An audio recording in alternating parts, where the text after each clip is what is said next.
Hello, Scorpio, Sun, Moon, Rising, and Venus signs. Kamusta kayo? Sana po yung nasa mabuti kayong kalagayan. Welcome back po sa Star Tarot.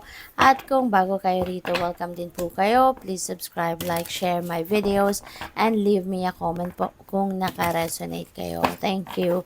So this is a timeless reading po, and so whenever you come across this video, that's when the messages are meant for you to hear.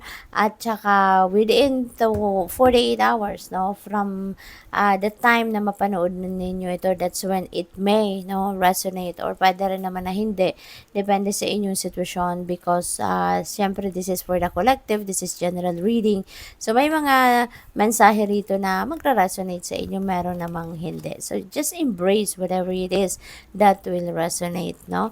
So napakaganda na mayroon kayong wheel of fortune, bonggang-bongga. This is swerte, no? This is good luck. Magbabago na ang inyong swerte na ngayon at magiging maganda na ang takbo ng buhay ninyo. No? This is the angel of destiny here na tutulungan kayong paikutin na, yung wheel of life, kumbaga. At papunta na kayo dito sa pag-angat, papunta na kayo sa magandang pagbabago, papunta na kayo dito sa pag-grow, 'di ba? Things are going to change for the better na, Scorpio. This is good luck and good fortune. Kaya siswertehin na kayo sa ngayon. Kung dati medyo nahihirapan kayo, medyo parang siguro nasasabi ninyo na hindi lumalapit sa inyo ang swerte, but now it's going to be a different thing. Now, it's going to be a different situation, no? And you are going to, siswertehin ka na, makakaahon ka na, makakabangon ka na.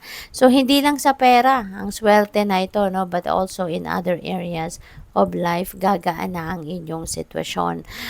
With the Six of Pentacles as well, you are also very generous, kaya din siguro kayo talagang binibless din ng universe kasi hindi kayo madamot, no, Scorpio. Napaka giving mo, napakagaan ng dibdib mo sa pagtulong, bukas palad ka sa pagtulong, and ngayon, maybe you are on both ends of the generosity energy. Kasi yung generosity energy, it has two sides, no? The other end is kayo yung donor, kayo yung benefactor, kayo yung nagbibigay, nagdo-donate, nag-share ng blessings. And on the other end of that is kayo yung naghihintay ng tulong, kayo yung humihingi ng tulong, kayo naman yung magre-receive ng tulong, yung gano'n, no? But feeling ko, nandoon kayo on both ends, no? May mga ilang bagay, no, sa buhay ninyo sa ngayon na kailangan mo din ng tulong, kailangan mo din ng suporta, kailangan mo din ng assistance ang iba. And also, um, meron din mga tao no, na naghihintay din ng tulong mo. Pwedeng kung ano yung kailangan mo, yun din ang kailangan nila. But ang maganda rito, kasi meron at merong dadating, no, na swerte sa'yo, meron at merong tao na tutulong sa'yo, magbibigay sa'yo, magpo-provide ng kung ano ang inyong kailangan. And with that, kapag na-receive mo din, kung ano man ang ayan, yung tulong na yan, you are also going to share that with other people. Hindi mo lang ito sasarilinin, kundi mag-share ka din sa iba. Tutulungan mo din ang iba na nangangailangan din ng kung ano man yung na-receive din ninyo na tulong from other people. Kaya, hindi kayo madamot, no? Hindi kayo madamot.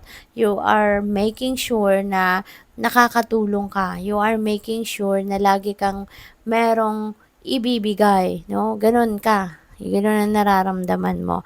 With the Knight of Pentacles, ayan. So, meron kayong pagkasigurista ngayon, no, Scorpio. Meron kayong pagkasigurista at kayo, hindi kayo basta-bastang nagte-take action na hindi ninyo pinaghandaan, na hindi ninyo pinagplanuhan, you are trusting your capabilities dito na alam ko kung ano yung diskarte ko, alam ko na ito dapat kong gawin. Hindi kayo basta-bastang nagtitiwala sa iba, ano ang tawag dito, yung, um, may tiwala ka din naman pero hindi yung ano, hindi yung ibibigay mo agad-agad, yung gano'n. Kasi you wanna make sure, no, na hindi ka mabubudol. Kasi maaari na experience mo na yon in the past, no? Siguro nabudol ka na dati, kaya natuto ka na, no? You've learned your lesson. Kaya ngayon mas wise ka na, mas madiskarte ka na, which is really good, hindi ba? Kasi yun din naman ang lesson na napulot mo from that experience. So what else? By the way, maraming salamat pala for being here. Thank you for subscribing. And if you haven't subscribed yet, subscribe na po kayo. And also, tap the bell po para ma-notify kayo, no, ng uploads natin, and everyday naman po ako nag-upload. So, yes, wow, napakaganda nito. Sinasang-ayunan ka ng universe dito. Kung ano man, no, yung iniisip mo, pinaplano mo, maaring humihingi ka ng sign kung tama nga ba ang naisip mo, tama ang idea mo, or tama yung path na dinadaanan mo, and this could be the answer, no, sa iyo ng universe. It could be a yes. So maaari binibigyan ka na dito ng green light na go for it. It is a yes. You are on the right path. So go, go, go ka na, no? Pwedeng ganun. Or pwede na may pagsasabihan ka ng yes. Baka ikaw ay mag-a-approve, no, ng kung ano man, proposal, or siguro merong magtatanong sa'yo, whatever, kung ano man ang transaction ninyo, no? Maybe you are going to say yes to that person, or baka kayo naman ang makaka-receive ng yes answer from them, no? So, pwedeng ganun din. So, use your intuition, okay? Use your intuition, lalo-lalo na sa mga pagbabago na gagawin mo sa buhay mo, or mga pagbabagong mangyayari sa buhay ninyo sa ngayon. Use your intuition on how you're going to navigate everything, kasi may mga downloads na bibigay sa iyo ng universe. You are going to be guided accordingly, no? Kaya mag-pay attention ka sa mga intuitive messages and nudges na ibibigay sa iyo ng divine universe, okay? Earth and ground, ayan. So siguro Scorpio, baka ungrounded kayo, baka you're all over the place, baka fragmented yung isip ninyo, kaya kailangan ninyo ngayon na i-ground ninyo ang inyong sarili. Kailangan na magnilay-nilay kayo, magmuni-muni kayo, step back muna kayo sa kung anong pinagkakabalahan ninyo ng kahit saglit lang, para lang na makapag-meditate kayo, yung gano'n, no? Para lang na makakonect kayo, no, sa sarili ninyo, sa soul ninyo, so that you will be grounded and makabalik muna kayo sa focus and concentration, okay? So, what else? Meron pong join button sa baba ng video. Kung interested po kayo mag-join, mag-member sa channel, yun lang po ang i-click ninyo, yung join button. At saka, salamat din, Scorpio, sa mga hindi po nag-skip ng ads dyan sa inyo. Maraming salamat. Get back to elemental.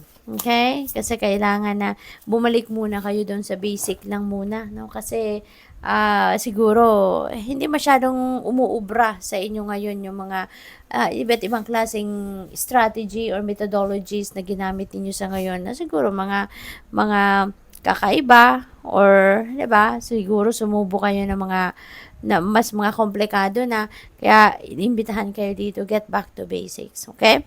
The good kind, wow, so napakaganda, napakaswerte ninyo, kasi mayroong mga blessings na paparating sa inyo rito, and these are the good things, that are coming your way.